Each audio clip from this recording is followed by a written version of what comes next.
Mulai ya.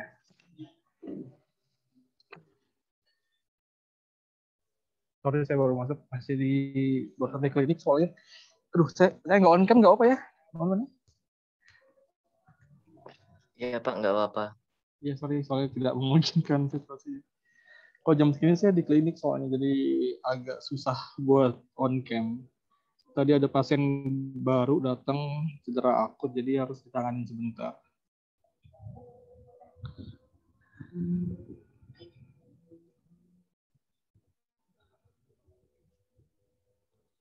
Oke.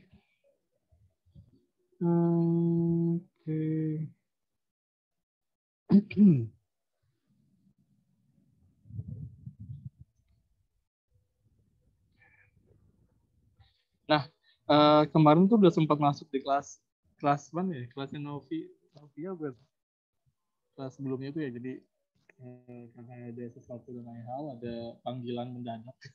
Saya udah coba untuk cancel panggilan, tapi mereka nggak bisa, harus saya ketemu langsung.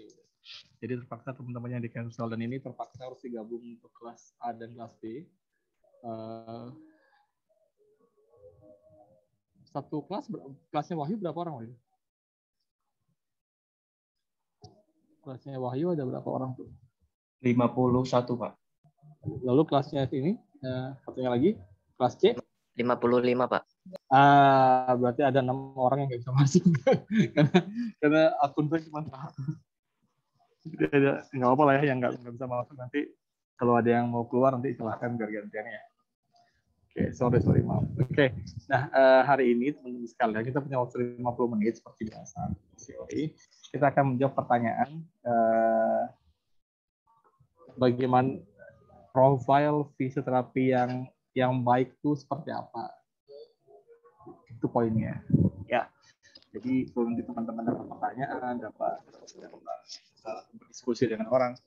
Jadi fisioterapis yang baik itu yang gimana sih bentukannya, atau apa sih indikasinya seorang fisioterapis itu disebut baik dan juga profesional. Ya, mungkin poinnya nanti di profesionalnya itu ya. Bagaimana Anda bisa dikatakan sebagai seorang profesional fisioterapi. Nah, menurut beberapa research yang ditemukan di 10 dekade ini, memang untuk dikatakan sebagai fisioterapis yang profesional, kita harus melakukan beberapa atau melakukan semua praktek fisioterapi berdasarkan evidence. Apa itu evidence? Evidence itu adalah bukti ilmiah. Makanya nanti teman-teman akan tidak asing dengan kata-kata atau frase yang disebut dengan evidence-based practice atau EBP. Nah, EBP ini juga cukup populer ya, di dunia kesehatan dan juga kedokteran. Itu cukup populer. Kenapa cukup populer? Karena ini menjadi patokan kita untuk mencapai titik profesionalisme, teman-teman sekalian. Ya, kita langsung saja masuk terkait dengan evidence-based practice.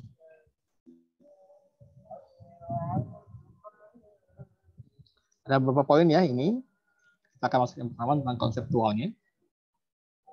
Nah, kalau kita bicara konseptual evidence-based practice atau EBP, dia ada di tengah-tengah ya. Jadi dia potongan beberapa skill. Jadi kalau ibaratkan rumah, ini fondasinya ini. Ada 3 fondasi untuk kita bisa disebut sebagai seorang fisioterapis yang profesional. Yang pertama adalah fondasi yang disebut dengan best available research evidence. Nah, artinya apa? Kalau kita bahasa Indonesia kan secara langsung berarti adanya ketersediaan bukti-bukti penelitian yang terbaik. Jadi evidence itu artinya bukti, ya. Kalau research evidence berarti bukti penelitian. Best available artinya tersedianya bukti-bukti ilmiah yang terbaik. Fungsinya apa? Sebagai semua tindakan kita. Nah, kalau kita ingat di PMK kemarin dan juga di policy statement dari WCPT, ya, banyak sekali proses fisioterapi, mulai dari anamnesis, assessment, penentuan diagnosa, penentuan program, implementasi program, sampai dengan evaluasi dan juga dokumentasi. Nah, semuanya itu harus berlandaskan evidence atau harus berlandaskan bukti. Jadi kenapa kalau ketemu pasien dengan nyeri bahu kita menggunakan pemeriksaannya ABCD? Kenapa kalau ketemu pasien dengan nyeri lutut kita menggunakan pemeriksaannya ABCD atau DEE? Nah, itu semuanya harus ada dasarnya. Nah, dasar itu disebut dengan evidence, teman-teman sekalian. Jadi nggak boleh tidak diperkenankan menggunakan pengalaman atau pengalaman saya seperti ini. Oh, karena saya sukanya yang ini. Itu tidak diperkenankan dalam proses ini. Ya, teman-teman ya. Ya, tidak dengan nomor ini. Oke. Berikutnya adalah pilar yang berikutnya, yaitu karena kita bicara dari rumah ya. Jadi pilar berikutnya adalah yang warna kuning. Di sini teman-teman sekalian. Yaitu bagaimana kita mempunyai namanya client atau patient preferences. Apa yang disebut dengan preferences? Jadi preference itu artinya kesukaan ya, atau kita lebih condong mana gitu. Nah, ini artinya kita menempatkan pasien sebagai center of services. Itu yang pertama. Jadi pasien itu kita tempatkan dia, kita alokasikan dia ya di center of services. Jadi bukan dokter, bukan fisio, bukan farmakologi, bukan radiologi yang menjadi center of services, tapi pasiennya. Maksudnya gimana? Artinya harusnya treatment pasien dengan pasien A dengan pasien B itu berbeda-beda. Karena mereka punya impairment yang berbeda-beda dan juga punya goal dan juga interest yang berbeda-beda. Kok bisa Pak? Gimana ceritanya? Oke, kita ambil case yang sama nih, sama-sama nyeri bahu. Nah, untuk pasien-pasien dengan background misalnya kayak guru atau dosen, pasti dia punya fungsi bahunya akan berguna untuk menulis di papan tulis misalnya, atau menjadi stabilisasi saat mengetik, fungsinya di sana.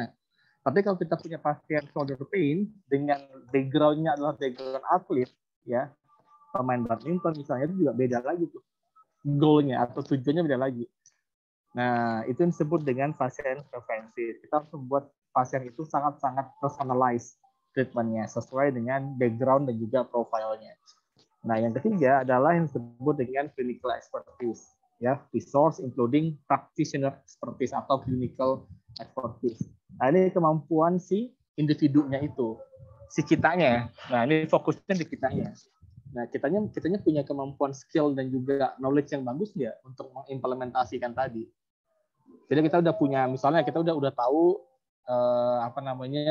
caranya melakukan intervensi, kita udah tahu cara melakukan pemeriksaan. Nah, kita bisa nggak?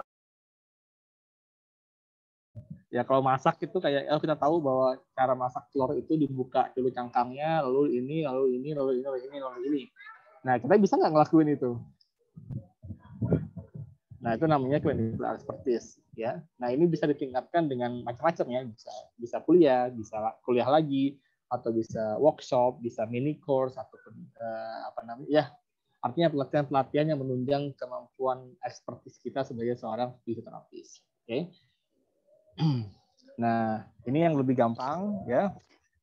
Jadi kalau kita bicara tentang evidence based practice sebagai parameter profesionalisme seorang fisioterapis, maka nanti kita bicaranya jadi dua hal. Yang pertama, why should I adopt EBP? Kenapa sih kita harus mengadopsi EBP itu kenapa? Kan poinnya di sana. Jadi ngapain kita repot-repot harus mengadopsi EBP?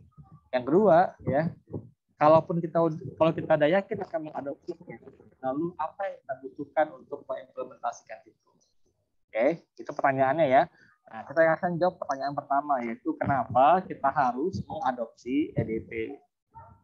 Kenapa kita harus mengadopsi evidence practice? Yang pertama adalah itu akan meningkatkan pengalaman clinician kita, experiences sebagai clinician. Ya, kita punya berbagai macam kasus, kita punya berbagai macam manajemen kasus, itu akan meningkatkan clinician experience kita sebagai seorang fisioterapis. Itu sudah pasti, ya.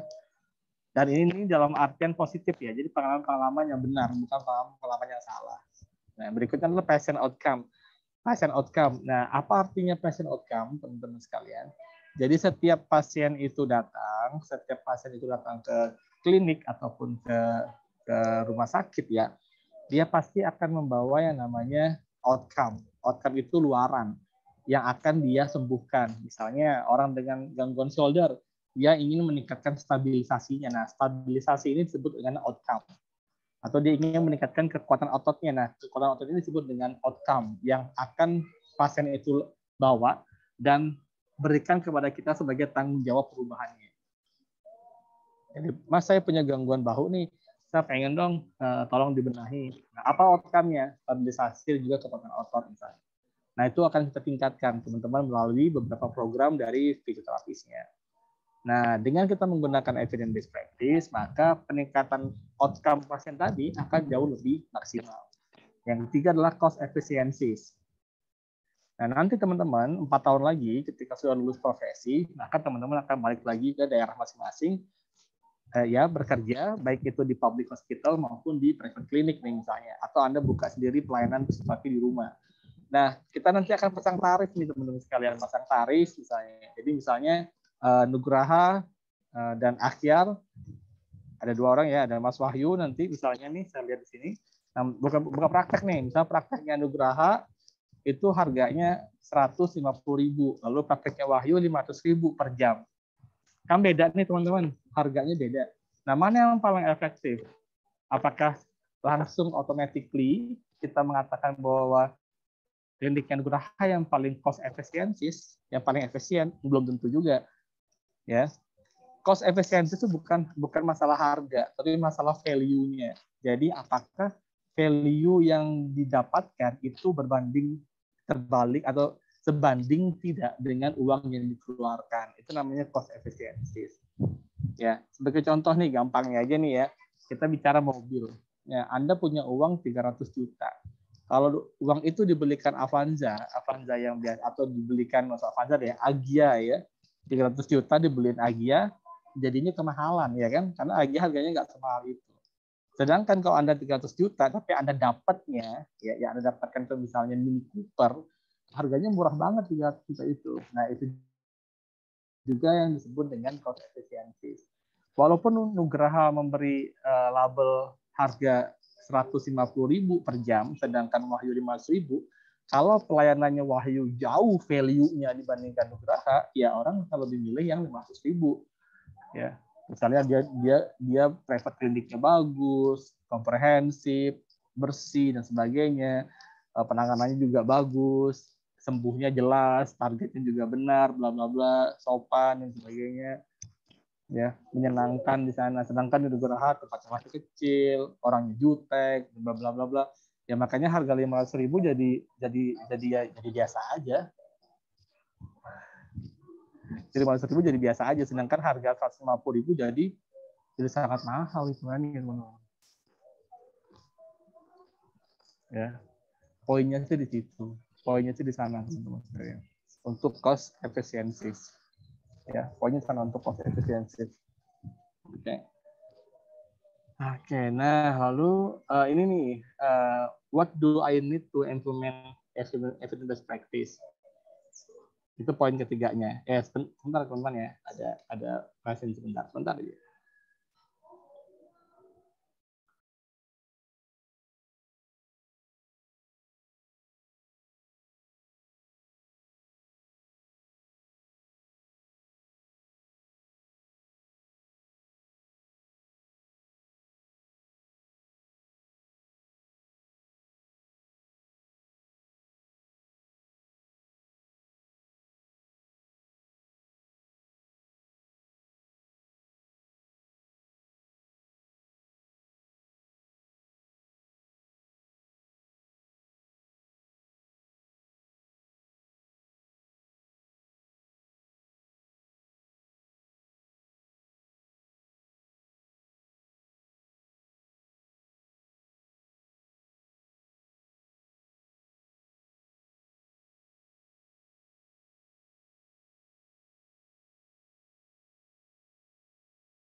Oke, ada dari Persis tadi datang satu.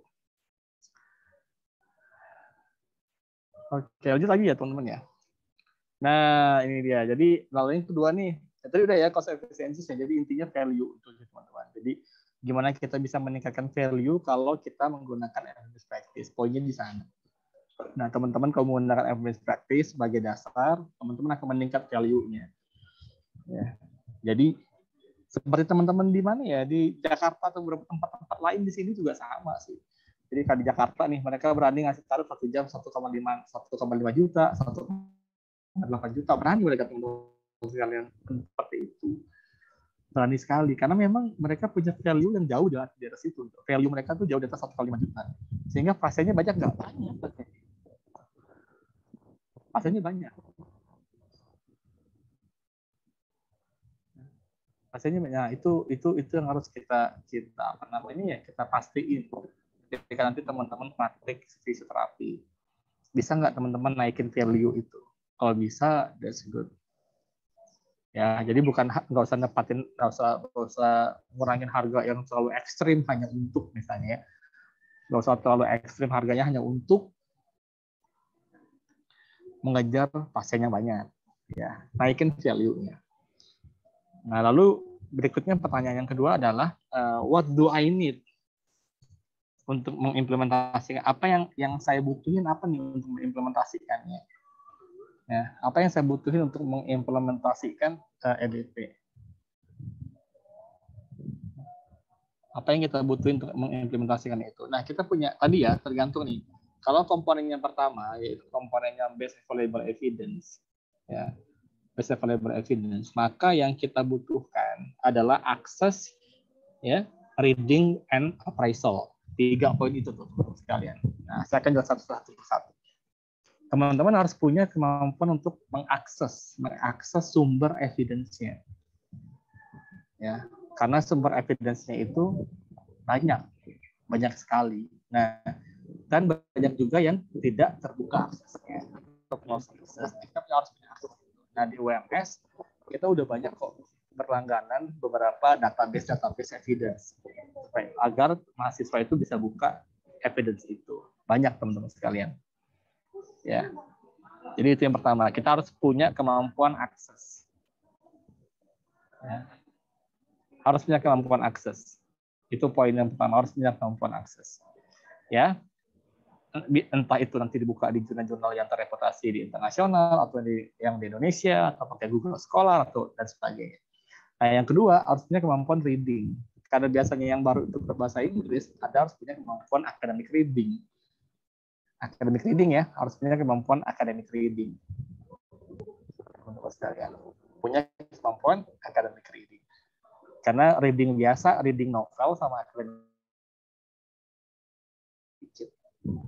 Nah, yang ketiga adalah appraisal. Nah, appraisal ini menilai sebuah tulisan. Apakah tulisan itu bagus apa tidak. Ya. Appraisal itu menilai tulisan. Bagus apa enggak dia punya tulisan.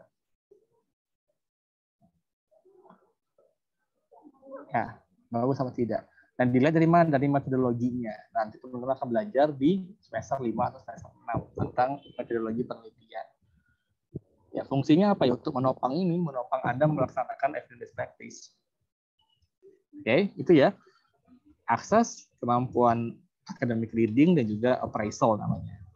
Yang ketiga adalah passion, values, dan juga preferences. Nah, ini tadi saya bilang nih. Ya, menempatkan pasien sebagai center of services. Yang pertama adalah kemampuannya yang harus dipunyai listen to your patient. Itu suggestion yang pertama. Jadi bagaimana kita punya kemampuan mendengarkan. Wah, gampang loh Pak. Iya, sepertinya gampang, tapi nanti menjadi sulit. Menjadi sedikit complicated ketika ketemu dengan pasien langsung. Maksudnya gimana Pak complicated? Karena informasi mana yang mau kita dengar? Mana informasi yang penting, mana yang nggak penting. Jadi ada banyak informasi yang penting, dan ada yang nggak penting juga. Nah, kita harus bisa mengekstraksi, ya. Diekstraksi, difilter, dicari yang penting-penting, mana yang bermanfaat untuk kita, mana yang tidak bermanfaat untuk diagnosa kita nantinya.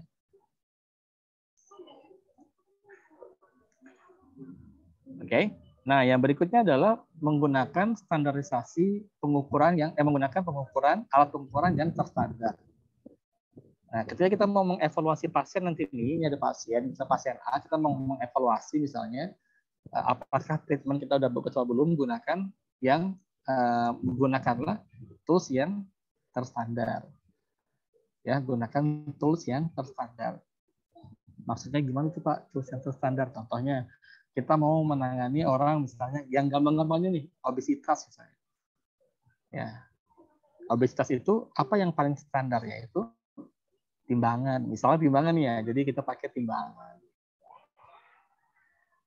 Ya, harus ada timbangannya nih biar tahu apakah ada penurunan kilogram apa tidak ketika diberikan intervensi. Kita nggak bisa cuma nanya gimana nih udah kurusan apa belum, apakah masih gemuk apa tidak, nggak boleh, itu subjektif. Kita harus punya alat ukur yang terstandar.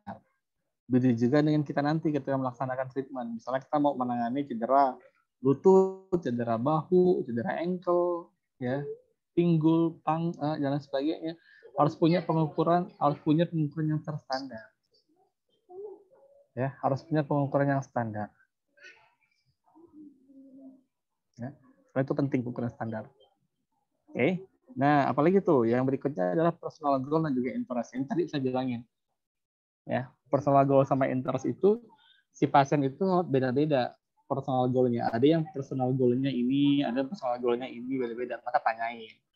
Setelah tanyakan baru di-setting. Ya, itu personal goal teman-teman sekalian. Ya. Nah, yang ketiga adalah clinical expertise tadi. Nah, ini yang dibutuhkan adalah knowledge dan juga skill. Ya, knowledge dan juga skill itu dengan cara menghadiri workshop dan sebagainya. Dan juga clinical judgment. Clinical judgment itu adalah judgment nilai ya. Bagaimana menilai sebuah kondisi dengan alasan. Misalnya kenapa pasien ini mengalami ini? Oh, alasannya karena ini. Oh, kenapa digunakan treatment ini? Alasannya karena ini. Namanya clinical reasoning. Oke, teman-teman sekalian, saya kira cukup sekian ya untuk sore hari ini. Kita sampai 15.30. Saya cukupkan. Apakah ada pertanyaan, teman-teman sekalian? Adakah? Insya Allah cukup, Bapak.